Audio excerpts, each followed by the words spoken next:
Sejam todos muito bem-vindos. Pois bem, sem mais delongas, vamos continuar com o vídeo da aula passada. Nós estamos encerrando aqui um capítulo de soluções. Eu vou mostrar mais alguns exemplos de soluções na aula de hoje, de titulações de soluções. Primeiro, a pergunta da aula passada foi: o que aconteceu com o volume de ácido que estava nessa bureta? Pois bem, então eu comecei a aula dizendo que a bureta é um instrumento volumétrico de medida, tá? Eu sou péssimo para desenhar, enfim, admiro os colegas que têm esse dom, essa qualidade de desenhar, não é o meu caso. Então, está aqui uma bureta, é um instrumento volumétrico. Então, para que serve a bureta? A bureta serve para eu medir um volume, tá? Por que eu disse aquela hora 25 ml? Porque essa bureta ela tem tamanhos distintos. Eu tenho bureta de 25 ml, eu tenho bureta de tamanhos variados. O problema é que quanto maior o volume da bureta, maior é a coluna, tá? E como ela é feita de vidro, mais difícil é de manusear, mais cuidado a gente precisa ter, enfim, mais fácil ela é de quebrar. Como em laboratório existe essa necessidade de usarmos, por exemplo, um cuidado ambiental, ok? Não adianta eu fazer 1 litro de solução e eu vou testar a titulação com 200 ml. Para que eu vou titular 200 ml de um ácido, uma base, gastar esse tanto de material, se o intuito é só descobrir a concentração? Eu posso trabalhar com uma alíquota, com a quantidade menor, certo? Então, dentro da bureta vai geralmente a solução titulante. O que é a solução titulante? É a solução que eu já sei a quantidade, que eu conheço ela com antecedência. Ou é um padrão primário, cujo material não sofre oscilações de massa, por exemplo, em função de higroscopia, ou é uma solução que eu já conheço a concentração. Então eu vou usar ela para determinar outra. Então, aqui dentro, 25 ml, foi só um título. Hoje eu vou usar uma bureta de 50 para a gente dar uma variada. É só o volume que cabe aqui dentro, tá? Ela tem aqui um menisco, ela começa aqui em cima com 0. Então aqui ela tem um valor 0 ml. Por quê? Na verdade, se você parar para pensar, o 0 seria aqui embaixo. Só que aqui ela tem um recipiente, uma torneira, que vai controlar o fluxo, tá? Que vai cair aqui por ação da força gravitacional, por gravidade, ela vai cair. E aqui dentro eu encho até um ponto. Porque se eu encher acima do ponto, eu vou ter um volume, é uma medida de volume imprecisa. Então, mede-se até aquele ponto, que a gente chama de menisco, que é o vidro, o traço no vidro. Ele vai me garantir que aquele volume da bureta foi atingido, 25 ml. Por que ela começa do zero? Porque ela vai diminuindo o volume que eu estou gastando. Ou seja, não faz sentido que eu me prepare para gastar mais do que 50 ml, porque senão eu teria que encher a bureta de novo e aí eu perco nesse processo uma medida experimental. Então, como pode haver falhas, geralmente quando a gente vai fazer isso em análises laboratoriais, a gente vai fazer isso em duplicata, em tréplicas, ou seja, eu vou repetir esse experimento 2, 3 vezes, para, em cada vez que eu fizer, eu vou anotar o volume gasto e depois eu faço uma média desse volume gasto para eu determinar o volume, então, ok? Aqui embaixo a gente tem o LMI, já vocês estão acostumados, a gente fez o desenho dele ontem, mas, na sexta. Mas se você tiver aí com o seu livro, você tem esse desenho bem bonitinho, como eu já expliquei para vocês, na página 312. Então você tem aí a estante, você tem a garra que prende, enfim, todos aqueles tubos. Ok? Todos os tubos não, prende a bureta. O LMI você vai mexer com a mão. Ah, mas nós temos agitadores magnéticos, que a gente vulgarmente chama de peixinhos. Você põe um ímã, aplica um eletroímã e ele vai girar a solução sozinho, evitando o desgaste, enfim. Tá? Existem várias formas de fazer isso, mas você precisa do básico. Então aqui dentro eu vou colocar uma solução que nós devemos titular. Então aqui vem uma solução a ser titulada. O que é ser titulada? A ter a concentração determinada. Ok? Essa solução, a gente vai transferir para cá uma alíquota.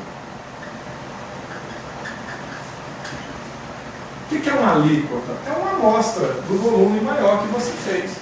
Então, nós repetimos isso na aula passada. Você pode ter uma solução de neutralização astubados, que aí você vai usar um indicador para trocar a cor. Você pode ter uma solução de neutralização, já disse, mas você pode ter uma de liberação de gases. Você pode ter ainda uma reação com formação de precipitado, que é um sólido insolúvel. Hoje eu vou propor para vocês uma reação que nós vamos usar de precipitação, tá? De precipitação. Para isso, nós vamos usar o cloreto de sódio e eu vou usar uma solução de nitrato de prata. Ok? Vocês já vão entender por quê. Então, imaginemos o seguinte. Eu pretendo fazer uma solução de nitrato de prata, AgNO3, cuja a concentração do nitrato de prata, da solução de nitrato de prata, seja 0,3 mols por litro, certo? Eu quero obter uma solução de nitrato de prata 0,3 mols por litro. Agora, eu disse a concentração. O que mais a gente precisa para determinar a massa dessa solução? Eu preciso da quantidade. Qual volume eu vou fazer? Vamos de meio litro hoje? Pode ser? Vamos de meio litro. Eu quero determinar, então, eu quero produzir uma solução de 500 ml de nitrato de prata. Nitrato de prata é solúvel, completamente solúvel. Então, o que você vai precisar para fazer ali? A gente precisa da massa. Eu quero determinar a massa de nitrato de prata. Bom, para isso, a gente vai precisar da massa molar do nitrato de prata. Enquanto a gente precisa dessa massa molar, você vai precisar de pegar, lançar a mão da sua tabela periódica. No nosso material tem, deixa eu ver se está no final ou se está no início. No nosso material tem, se bem que meu livro é o do professor, ele é diferente do seu, tá? Mas no nosso material, em todas as apostilas das ciências da natureza, tem uma tabela periódica. Eu vou pedir que você lance mão da sua tabela para que você possa calcular para mim a massa do nitrato de prata. E eu vou aguardar isso nos comentários, hein? Quero que você calcule a massa molar para mim do nitrato de prata. Então, primeira coisa, eu vou usar a concentração, que é número de mols do soluto sobre o volume da solução em litros, tá? Concentração molar. E aí, para que a gente possa calcular isso, você vai usar o seguinte. Eu tenho o valor da concentração? Tenho, que vale 0,3 mol por litro. 0,3 mol por litro. Eu tenho o valor do número de mols? Não. Esse é o que nós vamos, né, a quantidade de matéria que nós vamos determinar. E aí, eu tenho a situação do volume. Eu tenho 500 ml. Como que eu passo isso para litros? Porque o volume precisa estar em litros para que você possa trabalhar a equação. Tá? Você pode trabalhar o seguinte, que 1 litro equivale a 1000 mililitros e que, portanto, 500 mililitros vale um X qualquer. Você pode simplificar esses dois zeros, você vai cancelar mililitro por mililitro. Você vai ter que X é 5 dividido por 10, você sabe fazer essa conta, que é 0,5 litros. Facinho, não é? Se você trabalhar com potência de 10, facilita bem a sua vida. Pois bem, e aí eu vou usar aqui 0,5 litros para fazer essa conta. Certo? Multiplicando cruzado, você vai N1 vezes 1 dá N1 e 0,3 vezes 0,5, que dá quanto aí, produção? Como é que a gente faz essa conta?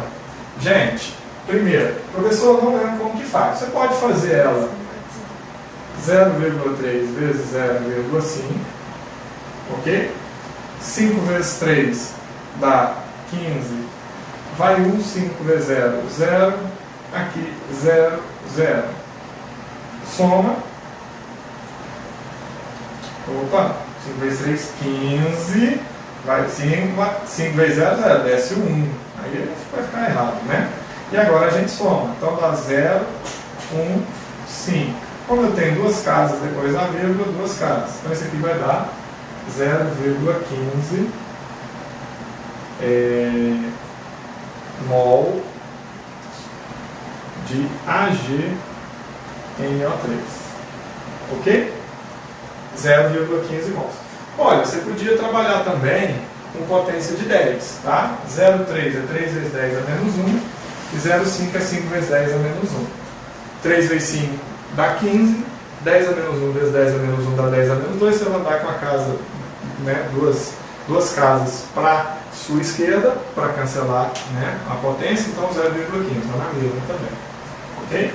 Uma outra forma de fazer é que você poderia usar a seguinte situação. Ó. Você pode usar aqui que, se o número de mols é 0,15 mols, você também pode usar aqui, para quem gosta de fazer por regra de 3, você poderia fazer assim, ó, 0,3 mols não é em 1 litro. 1 litro equivale a 1000 ml. Em 500 ml, você vai ter quantos mols? Aqui eu vou usar um Y, porque eu usei o X ali. Dá na mesma, tá? Você vai cancelar aqui o 0, aqui vai dar 0,5 por 0,3, você vai achar os mesmos 0,15 mols de nitrato de prata. Por que eu estou fazendo aqui também por regra de 3? Ó, o espalho é o mesmo. Para mostrar que você tem essa facilidade. Para quem gosta e já entendeu o propósito de uma regra de 3 simples e conhece bem as grandezas da química, as relações entre as grandezas, vai por esse caminho que é muito mais fácil. Mas se você é uma pessoa que tem menos intimidade com esses conceitos, usa a primeira equação até você se familiarizar. Tudo bem até aqui? Eu vou precisar de apagar essa conta, nós já temos aqui a informação, eu vou anotar aqui. Então, nós achamos que o número de mols, né, é 0,15 mols. Eu vou apagar para que a gente possa continuar usando o quadro. Certo? E aí, produção? Nós já temos aí a resposta do pessoal, calculou a massa molar? 56. 50 aí? 6. Não, tá errado isso aí, hein? Tá errado isso aí. Vamos calcular então a massa molar. A massa molar do nitrato de prata não é 56. Primeira coisa, para calcular a massa molar, você precisa de uma tabela periódica. Qual é a massa da prata? 108, não é? A massa da prata, 108. Então eu tenho nitogênio, que é 14, e oxigênio, que vale 16. Então, para calcular a massa molar, nós vamos lançar então, ó, prata, nitrogênio e oxigênio. Então a prata eu tenho apenas uma, que multiplica 108 gramas por mol. O nitrogênio nós temos apenas um, que multiplica 14 gramas por mol. E o oxigênio nós temos 3, que multiplica 16 gramas por mol. Certo? Então eu tenho, ó, 3 vezes 16 deu 48. 1 vezes 14 dá 14. E 1 vezes 108 dá 108. Somando, ó, 8 mais 8, 16. 1 mais 4, 20. Vão 2. 2 mais 1, 3. 1 mais 4, 7. E desce 1. Nós chegamos em 170 gramas por mol. Confere? Chegamos em 170 gramas por mol? Ok. Então agora, o que nós vamos fazer? Eu preciso calcular a massa que contém em 0,15 gramas. Então, para que a gente olhe, né, essa relação, o que eu preciso fazer aqui agora? Eu tenho que... Essa é a quantidade, mas essa é a massa molar. Então, nós sabemos que eu tenho 170 gramas de nitrato de prata em quantos mols? 1 mol. Mas eu preciso de 1 mol? Não, eu só preciso de 0,15 mol. 0,15 mol. E isso vai dar um... Já usei X, já usei Y, então agora eu vou usar um Z qualquer. Certo? E quanto dá essa conta para nós, por gentileza? 170 vezes 0,15. Quanto que nós temos aqui de mols? Ó, Z vezes 1 dá Z. 0,15 vezes 170. E você pode trabalhar as potências de 10, que vai facilitar bastante a sua vida. Você vai encontrar quanto? 2,55? 0,15 vezes 170? É isso, pessoal? Fizeram aí a conta na sua calculadora? É? Então vamos achar 25,5 gramas de nitrato de prata. Ok? Por quê? Porque, olha, só você pensar, 0,15 daria 15% desse número, tá? 15% desse. Então 15% desse, 10% já seriam 17 gramas, 15%, a metade de 17 mais 17, 25,5 gramas de AgNO3, ok? Então, o que a gente precisa fazer agora? Nós vamos ter que lançar a mão, tá? De essa massa de nitrato de prata para jogar dentro de um becker e completar o volume de 500 ml, certo? Então, como que a gente vai fazer essa conta? Eu vou pegar isso, vou transferir isso para um becker, a gente já sabe como que funciona. Já expliquei para vocês várias vezes que a gente não usa becker para fazer solução, a gente usa um balão de fundo chato. Gente, aí a questão de vidraria, de química, é entrar por um detalhe desnecessário. Vou transferir aqui dentro o meu nitrato de prata, que é solúvel em quaisquer quantidades, e usar água. O nitrato de prata ele é muito solúvel, quaisquer quantidades eu exagerei, mas ele é muito solúvel, tá? Qual a quantidade de nitrato de prata? Bom, nós já calculamos, 25,5 gramas. Qual a quantidade de água? Nós também sabemos, até atingir um volume de 500 ml.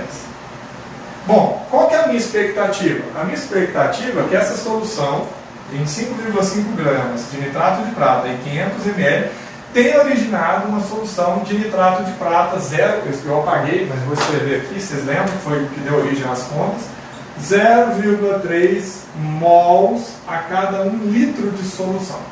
Certo? Bom, nitrato de prata não apresenta características nem ácidas e nem básicas, muito embora ele venha de uma base que é fraca com ácido forte. Mas eu não vou entrar nessa parte agora da gente trabalhar esse processo de sais provenientes, enfim, das hidrólises salinas. Vamos deixar isso para um outro momento. O que eu vou fazer com o nitrato de prata? Eu posso trabalhar com ele a solubilidade. Por quê? Se você olhar o nitrato de prata, e eu vou escrever essa equação aqui embaixo, ó, AgNO3, se você partir do nitrato de prata sólido e submeter isso em água, eu vou dissolvê-lo e vou produzir a prata mais, que é a aquosa, mais o íon nitrato, que também é aquoso. Ok? Então a prata e o nitrato. Agora, qual é a relação molar entre prata e nitrato? É de 1 mol de prata a cada 1 mol de nitrato. Para você que vai mexer com titulação, precisa conhecer bem esse processo de ionização ou dissociação iônica. Porque nós queremos trabalhar uma proposta onde o número de mols se iguala, onde o número de mols se equivale. Se você não ficar atento a esse detalhe, você vai ter um probleminha nas suas contas. Combinar? Ora, por que eu estou fazendo essa conta do nitrato de prata? Professor, se esse sal não apresenta higroscopia e você já pesou ele, você tem garantia que pesou a massa certinho, de 25,5 gramas, isso não é relativamente fácil de medir, mas por que ele está fazendo essa conta? Porque eu não posso garantir a pureza do produto, do reagente, desculpa. Eu não tenho a pureza, eu não conheço ainda a reação. Para eu saber o que eu vou fazer com esse nitrato de prata, ele tem a ver com rendimento, eu preciso no início saber a pureza do meu reagente. Uma das formas da gente poder analisar essa pureza é fazendo uma titulação, tá? Se eu estou partindo de um sal que não apresenta a higroscopia. E aí, o que eu posso fazer? Eu vou usar um sal que, reagindo com a prata, vai provocar a insolubilidade dessa prata, cujo KPS deveria ser um KPS mais elevado, né, produto de solubilidade, menos elevado, perdão, porque aí, se o KPS é baixo, o produto de solubilidade dele é baixo, significa que ele é mais insolúvel. Então, neste caso, eu vou lançar mão de um outro dado aqui para vocês. Vocês sabem que os nitratos são solúveis, ok? Então, isso é regra geral. Eu tenho um ânion grande, um cátion grande, um produto de carga mais um e mais um, mais um e menos um, mais um da prata, menos um do nitrato. Ou seja, esse cara tem uma energia de rede mais baixa e é solúvel em água. Agora, curiosamente, quando você pega um outro sal, a saber o cloreto de sódio, por exemplo, os cloretos, brometos e iodetos são todos solúveis, exceto os de prata, mercúrio e chumbo. Então, curiosamente, o cloreto de sódio, que a gente tem certeza que ele é solúvel em água, respeitada, né, um coeficiente de solubilidade, eu vou ter Na aquoso mais Cl menos igualmente aquoso. Então aqui eu apresentei para vocês duas equações de dissociação iônica. Uma do nitrato de prata e o outro do cloreto de sódio. Neste caso, o que eu quero que você olhe? Eu quero que você olhe o seguinte: qual é a expectativa que você tem quando a gente mistura cloreto de sódio e nitrato de prata? Qual é a expectativa para você? O que você acha que vai acontecer aqui? Bom, quando misturamos nitrato de prata, AgNO3, eu vou pôr aqui de aquoso, tá bom? Mais cloreto de sódio igualmente aquoso, quais são as expectativas que nós temos? Bom, a expectativa que nós temos é que o cátion do primeiro pode se unir ao ânion do segundo, formando uma nova substância. Nesse caso, vai acontecer a reação porque vai formar um produto menos solúvel. E o cátion do segundo vai se unir, pode se unir ao ânion do primeiro. Como ambos são solúveis, né, a formação do nitrato de sódio é solúvel, vai ficar em solução. Lorenzo, o que você não entendeu, meu querido? Escreva para mim aí, o que você não entendeu? A produção já escreveu aqui que o Lorenzo não entendeu. O que você não entendeu, Lorenzo? Esclarece para mim, por favor, que eu já te oriento agora, tá? Pois bem, enquanto o Lorenzo está lá escrevendo a pergunta dele, quando eu escrevo aqui, eu vou escrever aqui, isso aqui não é um estado de transição, mas eu vou escrever entre cochetes, só para você lembrar o que a gente está vendo. Então eu estou vendo prata mais e nitrato menos. Todos dois aquosos, tá? Lembre-se que quando um sal está dissolvido em água, é porque ele sofreu dissociação iônica, ele separou. E eu tenho ainda sódio mais aquoso e cloreto menos também aquoso. Então, na verdade, eu tenho um conjunto com 4 íons, 2 positivos e 2 negativos em contato. Lourenço, estou aguardando sua pergunta, meu filho. E, ao colocar juntos, ora, primeiro, pode ter prata encontrando nitrato e voltando a nitrato de prata? Pode. Não houve reação, mas como eles são solúveis, isso não vai acontecer, porque a água solvatou todos os 2 íons. Vai ter sódio encontrando a prata? Não vai, porque ambos têm a mesma carga. Já entendeu? Tranquilo. Vai ter nitrato encontrando cloreto? Também não, cargas iguais se repelem. Então, quais são as possibilidades? Eu posso ter a prata encontrando cloro, e aí forma-se um sólido, está aqui, que é o que nos interessa, vai formar o AgCl, isso é um sólido, cuidado. Quando eu tenho uma reação química que há formação de um sólido, esse sólido recebe o nome de precipitado.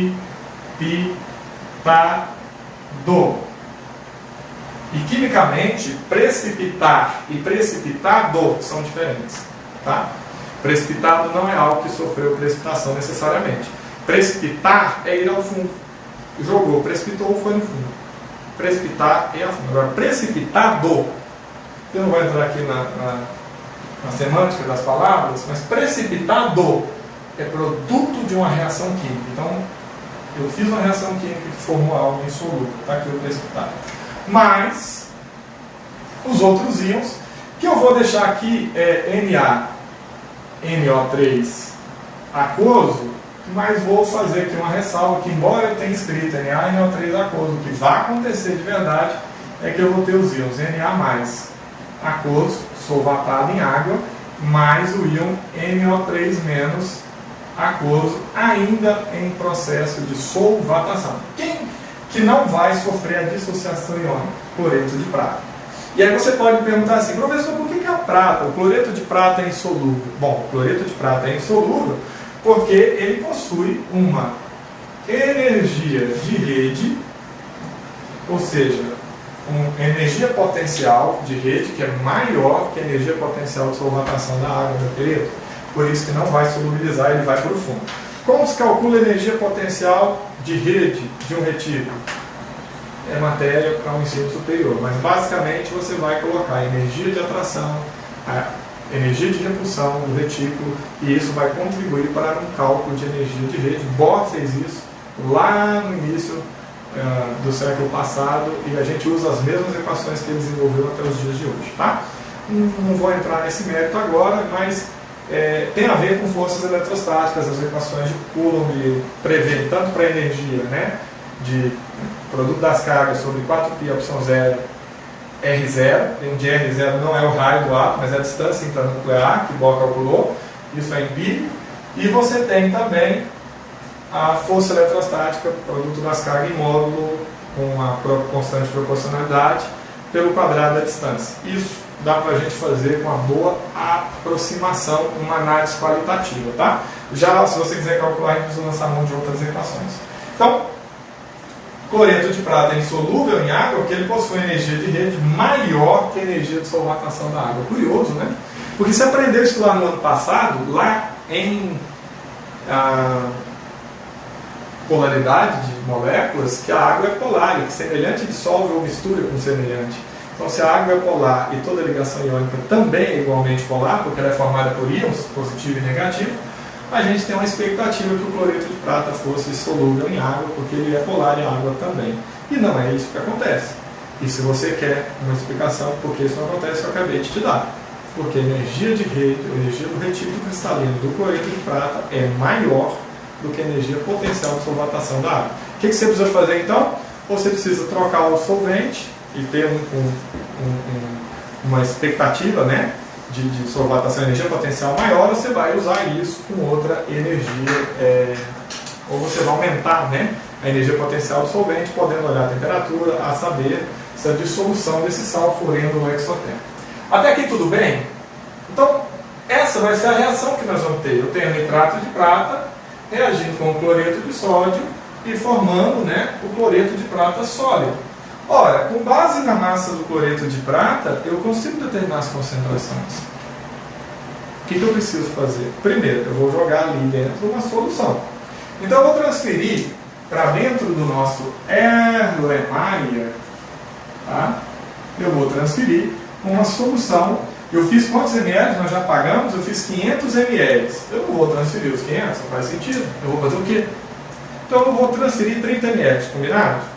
Estou jogando um número aleatório aqui. Eu acho esse número para alíquota ainda muito grande, mas eu vou transferir 30 ml.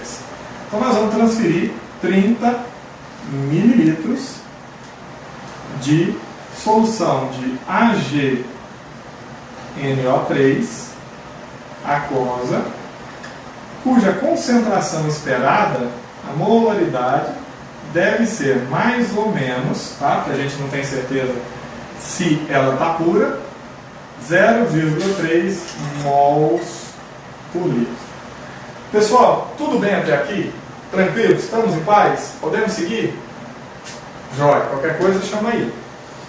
Aqui dentro, na solução titulante, obviamente que eu vou usar uma solução de cloreto de sódio eu vou usar aqui dentro, eu estou colocando 50 ml de uma solução de cloreto de sódio, e eu vou pegar uma que tenha mais ou menos a mesma concentração, 0,3 mol por litro. Posso usar outra para facilitar a sua vida? Senão você vai achar que o número é o mesmo, eu vou usar outra. Tá? Eu não tenho 0,3 no meu laboratório, eu só tenho 0,5. Ou eu faço uma diluição ou eu uso 0,5. Vamos usar 0,5? Beleza, vamos usar 0,5. Você entender que o exercício não precisa vir com esses números iguais. Tá? Vou usar 0,5 mols por litro. Beleza? Tá, o que me interessa nesse momento? Se eu quero determinar a concentração de cloreto de prata, se eu quero determinar a prata para eu saber a concentração geral, eu preciso saber quanto que eu pus, qual o volume da minha solução titulante que eu vou gastar. Então nós vamos abrir aqui, vamos mexer, à medida que o cloreto de sódio começar, a solução dele, começar a ter contato com a solução de nitrato de prata, essa reação química vai acontecer e eu vou ter a formação do cloreto de prata no fundo, na forma de um precipitado. Até aqui tudo bem? Tranquilo? Tá. Ora, se eu estou tendo a formação do cloreto de prata lá no fundo, eu estou usando e eu preciso ficar atento quando cessarem, à medida que eu ponho cloreto de sódio e não mais forma-se nada no fundo, eu vou deixar aquela solução, obviamente, decantando, significa que eu consumi todo a minha prata que estava disponível em solução. Ok? E aí, nós vamos usar um detalhezinho muito importante aqui. Eu vou dizer que nesse processo nós usamos apenas 12 ml de NaCl, da solução titulante. Então está aqui, ó, essa informação, você vai pegar isso, se você for estudar ciências no laboratório, é isso que te interessa, você quer aquele volume, é para isso que você está usando a bureta, um instrumento volumétrico, certo? Ele é um instrumento volumétrico, graduado, então eu já expliquei para vocês que ele tem uns tracinhos aqui subindo de volume, nesse caso ele começa em 0 e termina em 50. Tá? Porque usamos uma bureta de 50 ml. Você está gotejando, parou a solução, você para a sua medida. Tá? Parou a reação? Posso usar, colocar ao invés de mais ou menos, um sinal de aproximadamente? Claro, meu irmão. É o mesmo princípio que eu queria dizer. Boa. Então a gente pode usar aqui o sinal de aproximadamente 0,3 mol por litro, e esse mais ou menos está representando essa boa ideia. Muito bem. Então, está caindo aqui o volume, eu estou gotejando, a reação aconteceu, usou 12 ml. Professor, mas eu não vou fazer essa reação na prática. Como que eu sei que deu 12 ml? O exercício precisa te fornecer. Ele vai dizer que foram consumidos na reação da reação titulante 12 ml. Você é obrigado a saber. Você é obrigado a saber de cabeça? Não, está no livro, você tem que ler, você vai pegar essa informação que está escrito no livro, ok? Ou você vai para o laboratório fazer o experimento e vai detectar 12 ml, ou está lá escrito no livro que a reação consumiu 12 mililitros, tá? Vamos apagar aqui.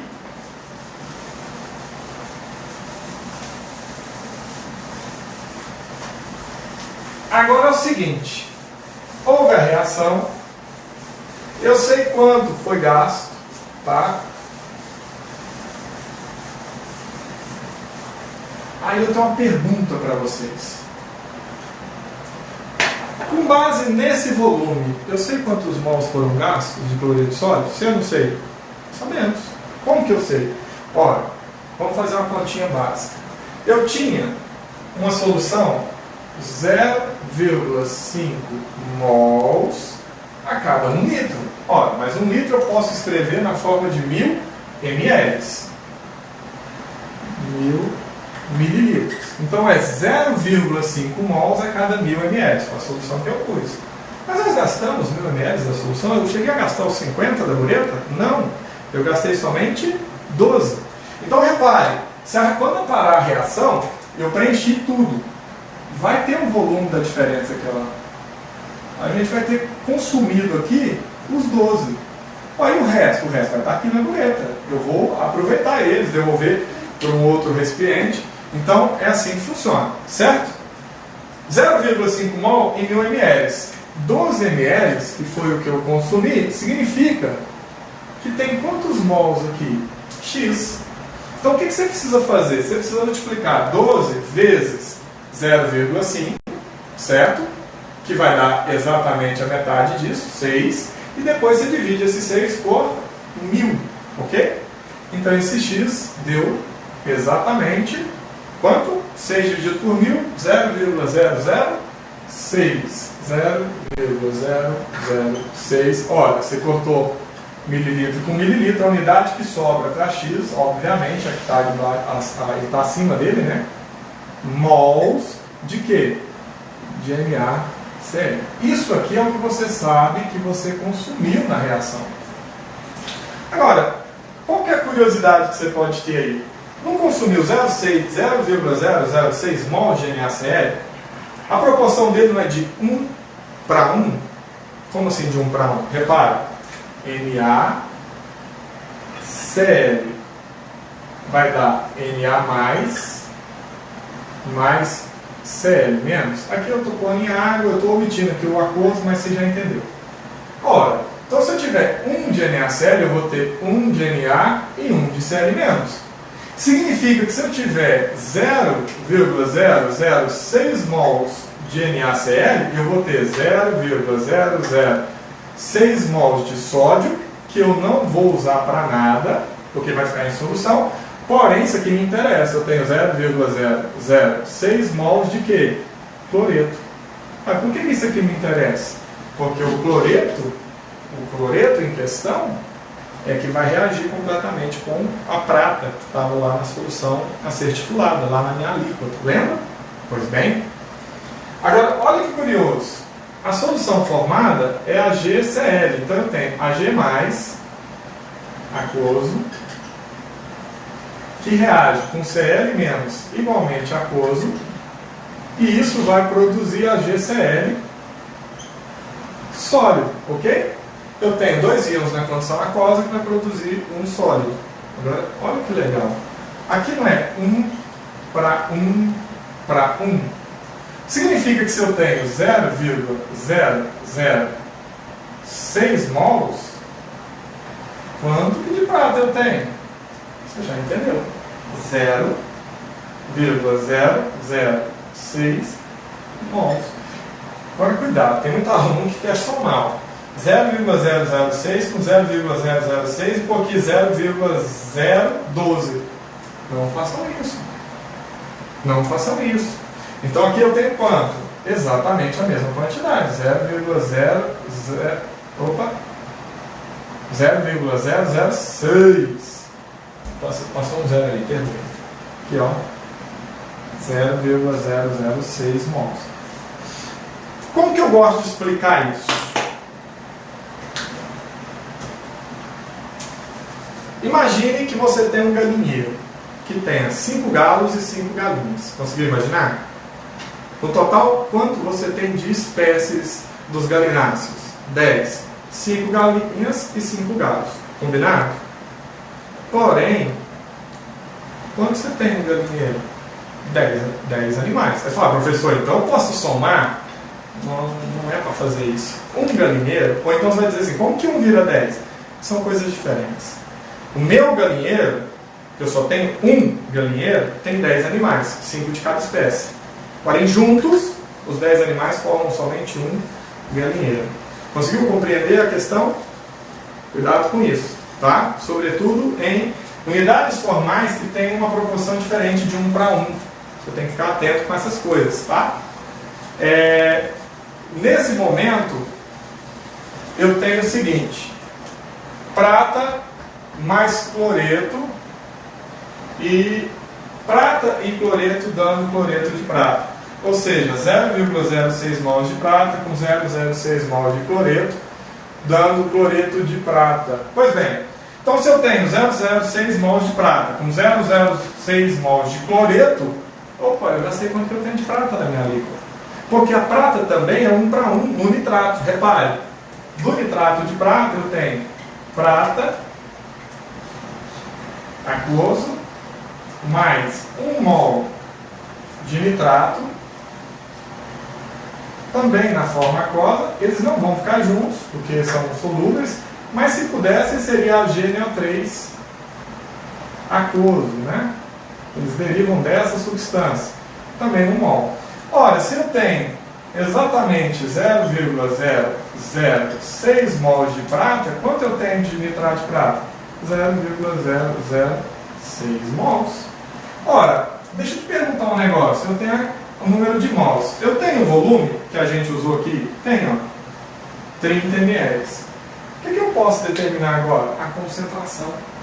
Você pode fazer por equação, você pode fazer por regra de 3, eu vou fazer por regra de 3, já vou encerrar e abrir o momento de perguntas, tá? Eu vou apagar aqui o desenho, agora a gente já não mais precisa dele.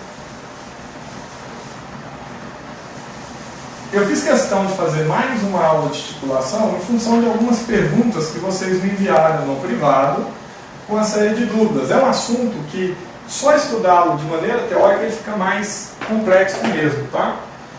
Mas o que a gente precisa fazer então? Olha, eu tenho 0,006 mols de nitrato de prata. Em quantos ml que a gente colocou lá dentro? Vocês lembram? 30 ml. Em 30 mililitros. A concentração não é para 1 litro. 1 litro equivale a 1000 ml. Então, 1000 ml vai dar exatamente... Eu já usei X, não já? Já usei o X ali. Então, vou usar agora um Y qualquer. Certo? E esse Y vai ser igual... Olha, 0,06 vezes 1000, isso aqui vai ser 6 dividido por 30. Certo? Quanto que dá isso aí para nós, hein? 6 dividido por 30. Você dá conta de fazer. E aí, você vai achar esse Y 0,2 mol por litro. Professor, mas você não achou que você tinha feito uma solução 0,3 mol por litro? Você não mediu a massa? Sim. Mas eu não falei que a gente não viu no rótulo qual era a pureza desse reagente. Provavelmente esse reagente não é 100%. Ele tem uma pureza menor. Se ele tem uma pureza menor, parte do que está lá que eu medi em massa não é da nitrato de prata. É qualquer outra coisa que não seja nitrato de prata. Então grave isso. O que é a impureza de uma substância? É qualquer coisa que não seja a substância. Mas não pode ser o quê? Não nos interessa. O que me interessa é a substância. A impureza dela é qualquer coisa que não é ela. Então não adiantou eu pegar 25,5 gramas de nitrato de prata. Na minha cabeça foi isso que eu peguei, foi isso que nós medimos. Mas significa que parte lá era nitrato de prata e parte era qualquer outra coisa, que não vem ao caso agora. Nós temos que fazer uma outra análise para descobrir o que teria lá. E não é assim que funciona, é feita empiricamente, tem que ter um laboratório para fazer. Tá? Então a concentração que nós fizemos por titulação de nitrato de prata, que a gente no início achou que seria 0,3 mol por litro, é na verdade 0,2 mol por litro. Beleza? Nós encerramos aqui o conteúdo de titulação. Um beijo, um abraço, até a próxima.